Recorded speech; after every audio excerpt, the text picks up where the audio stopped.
Guys, अगर आप भी ताजमहल घूमने आ रहे हो तो मेरी वाली गलती मत करना, वरना बहुत पछताओगे।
आज मैं एक ऐसी जगह आया हूँ जहाँ लोग सीधा खूबसूरती देखने भागते हैं, पर सच बताऊं, मुझे यहाँ सबसे पहले जो चीज मिली उसने पूरा ट्रिप हिला दिया।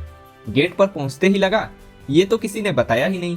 चलो पहले वो देखते हैं, फिर उस सफेद कमाल की इमारत तक चलते हैं जिसे विश्व के 7 अजूबों में से एक में गिना जाता है। गेट से एंट्री करते ही ½ किलोमीटर तक आपको लोगों की भीड़ के साथ साथ बंदरों का झुंड भी दिखता जाएगा। ताजमहल के 500 मीटर पहले का ये रास्ता, मैं आगे चल रहा हूँ और पापा और भैया मेरे पीछे पीछे आ रहे हैं। बस एक नॉर्मल सी वॉक है, पर ये छोटे मोमेंट्स ही ट्रेवल को यादगार बना देते हैं। आगे बढ़ते हुए रास्ते में आपको एक बोर्ड जैसा स्ट्रक्चर दिखेगा जिस पर ताजमहल और उससे जुड़ी कुछ बेसिक जानकारी दी होती है। यही सामने आपको सहायता केंद्र दिख जाएगा और इसके बिल्कुल बगल में लॉकर रूम है जहाँ आप अपने बिलोंगिंग जमा कर सकते हैं और इसका चार्ज सिर्फ 20 रुपए है। 4213 ऑनलाइन नहीं होंगे क्या यार? नहीं, कैश कहाँ से लेके आओगे? 20 रुपया दिए। 20 इसको मैं बैग के अंदर डाल दूँगा। इसको डाल। और अभी हमने एंट्री कर ली है यहाँ पे, मैं भैया और पापा तीनों हैं। और एंट्री करने के बाद आपको, आपने जो भी लगेज अगर कुछ लाया है तो वो आपको लॉकर रूम में जमा करना होता है, जहाँ पर आपको 20 रुपये का पेमेंट करना है लॉकर रूम में जमा करने के लिए। वो आपको सामने दिख जाएगा मेरे ब्लॉग में ही कि लॉकर रूम कहाँ पर है।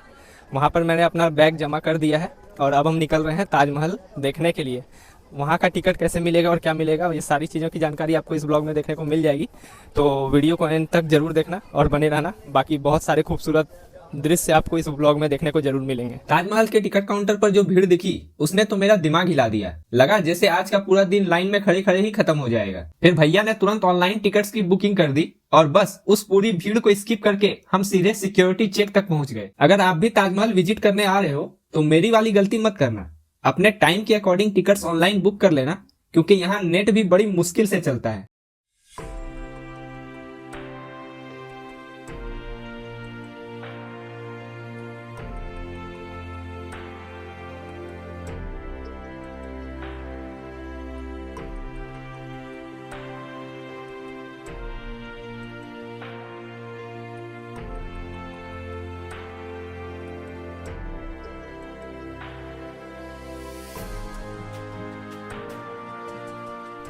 सो गाइज अभी हम आ चुके हैं ताजमहल के अंदर। बहुत ही ज्यादा सिक्योरिटी चेकिंग होने के बाद ट्राइपॉड तो मेरा नहीं आया अंदर, क्योंकि ट्राइपॉड उन्होंने क्लॉक रूम में ही जमा करवा दिया।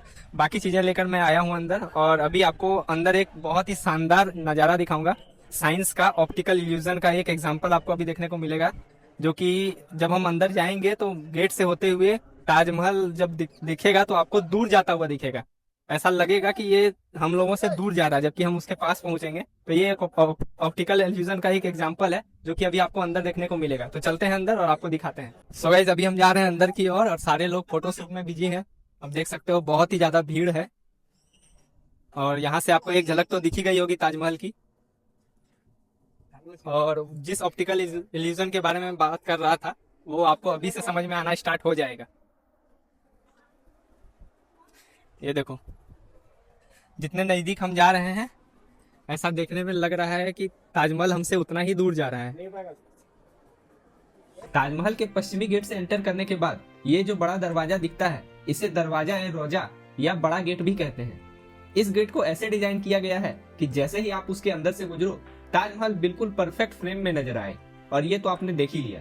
दूर तक एक स्ट्रेट वाटर कैनाल है जिसे हम चार बाग गार्डन कहते हैं, और इसके दोनों साइड में लस ग्रीन लॉन्स, फाउंटेन लाइन और सिमेट्री, मतलब एकदम ज्योमेट्रिकल परफेक्शन।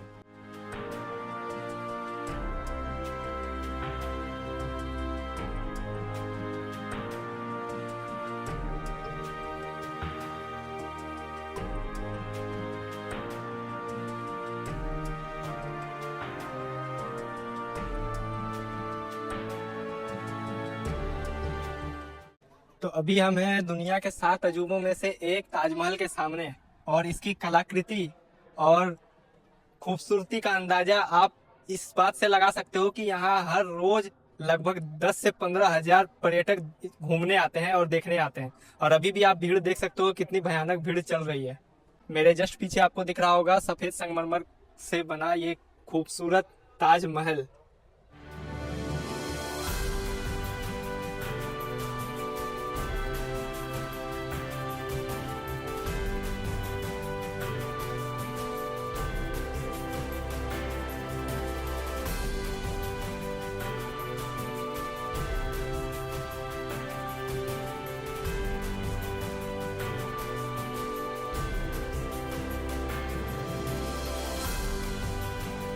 अगर आप क्लोजली देखोगे तो हर पत्थर में एक कहानी छुपी है। फ्लोरल कार्विंग, प्रीसियस स्टोन से की गई इनले वर्क और उसका रिफ्लेक्शन सनलाइट में चमकता है जैसे ताज खुद जिंदा हो। थोड़ा आगे बढ़ने पर आपको लेफ्ट में मिलता है मॉस्क्यू और राइट साइड में एक जवाब बिल्डिंग। दोनों एक जैसे बने हुए हैं ताकि स्ट्रक्चर परफेक्टली बैलेंस रहे। मॉस्क्यू में आज भी नमाज होती है, जबकि जवाब बिल्डिंग सिर्फ सिमेट्री के लिए बनाई गई थी। और यही डिटेलिंग ताज को बनाता है वर्ल्ड के 7 अजूबों में से एक। फिर हम निकले ताजमहल के बैक साइड की तरफ, जहाँ से यमुना रिवर का गॉर्जियस व्यू मिलता है। सनसेट के टाइम पर ये जगह और भी ज्यादा खूबसूरत हो जाती है। और दोस्तों, इसी बैक साइड से एक इंटरेस्टिंग कहानी जुड़ी है ब्लैक ताजमहल की। रिवायत के हिसाब से शाहजहां का प्लान था कि यमुना के इस पार सफेद ताज हो और बिल्कुल सामने नदी के दूसरे किनारे पर उनका अपना काले संगमरमर का ताजमहल बने। सोचो जरा, इस तरफ चमकता हुआ सफेद ताज और यमुना के उस पार एक काला ताज बनने का सपना। बीच में शांत सी बहती यमुना और दोनों को परफेक्टली अलाइन करता मेहताब बाग का स्ट्रेट लेआउट। प्लान ये था कि दिन में सफेद ताज धूप में चमके और रात में काला ताज चांद की रोशनी में ग्लो करे। दोनों एक दूसरे के एग्जैक्ट रिफ्लेक्शन जैसे दिखें। लेकिन शाहजहां का ये ग्रैंड सपना कभी पूरा नहीं हो पाया, क्योंकि उनके बेटे औरंगजेब ने उन्हें ही लाल किला में कैद कर दिया और ब्लैक ताजमहल बनाने का उनका ये सपना एक अधूरी दास्तान बन के रह गया।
सो गाइज, अब जो आपको सामने कमरे जैसा स्ट्रक्चर दिख रहा है, ये पूरे ताजमहल में फैला हुआ है।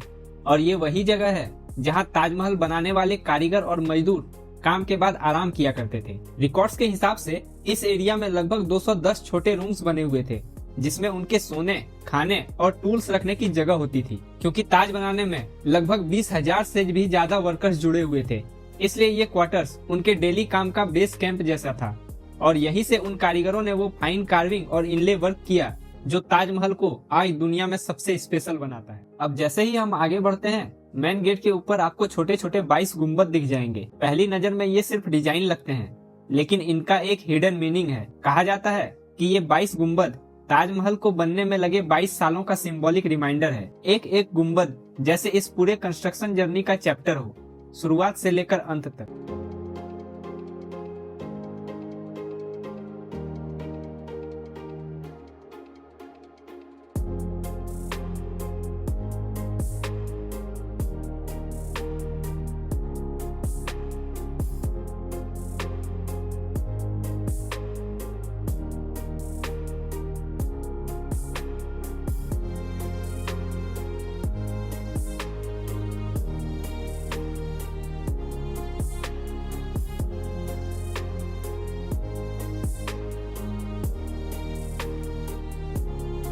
तो बस दोस्तों, यही था हमारा आज का ताजमहल का सफर। एक ऐसी जगह जहां इतिहास, मोहब्बत और आर्किटेक्चर तीनों एक साथ ब्रीथ करते हैं। अगर आपको ये ब्लॉग पसंद आया हो तो वीडियो को लाइक जरूर करना और चैनल को सब्सक्राइब कर देना, ताकि हमारे अगले सफर से आप जुड़े रहें। क्योंकि नेक्स्ट वीडियो में हम जाने वाले हैं वृंदावन के प्रेम मंदिर, जहाँ दिन के टाइम मंदिर की सफेदी, उसकी फाइन कार्विंग और पूरा कैंपस एक अलग ही शांति देता है। तो मिलते हैं नेक्स्ट एपिसोड में। तब तक के लिए सेफ ट्रेवल करते रहो और इंडिया की खूबसूरती को एक्सप्लोर करते रहो।